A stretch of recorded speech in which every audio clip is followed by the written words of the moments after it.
नाज़रीन, ज़ियादतीस के मरीज़ों की कोशिश होती है कि वो अपने जिस्म में शुगर की मक़दार को काबू में रख सकें, जिसके लिए वो तरह तरह की अद्वियात और नुस्खे इस्तेमाल करते हैं।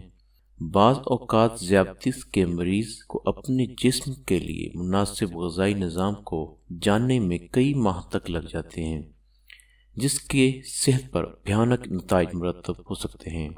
ज़ियादतीस के मरीज़ों से तल्लुक़ एक मुताले में इस मर्ज़ को काबू में रखने का नुस्खा सामने आया है, जिसमें बताया गया है कि शाम के वक्त एक अंडा उबाल कर इसका छिलका उतार दें।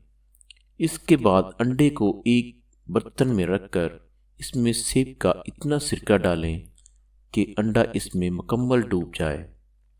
रात भर अंडे को सिरके में डूबा रहने दें और फिर सुबह इसे सिरके से निकाल कर खाएं और साथ नीम गर्म पानी भी पिएं।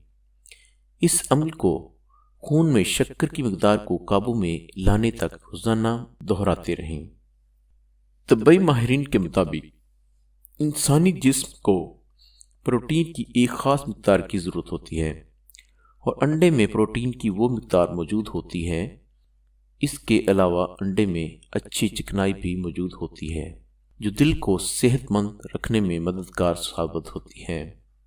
माहिरीन का कहना है कि चूँकि उबले हुए अंडे में वो तमाम ज़रूरी विटामिन भी शामिल होते हैं जो आँखों की हिफाजत और हड्डियों को मजबूत रखने में मावन होते हैं, इसलिए अंडा खाने से ज़ियादतीस के मरीज़ में भूख का एहसास नहीं होता। जबकि जदीद तहकीकी मुताले के मुताबिक सेब का सिरका खून में शक्कर की मकदार को कम करता है। उम्मीद है नाज़रीन आपको मेरी ये वीडियो पसंद आई होगी। बराए मेहरबानी अगर आप मज़ीद अच्छी से अच्छी वीडियोस देखना चाहते हैं तो हमारे चैनल को सब्सक्राइब करें और साथ में बेल वाला आइकन प्रेस कर दें, ताकि आपको हर रोज़ कोई भी वीडियो मिले तो आपको नोटिफिकेशन मिलता रहे।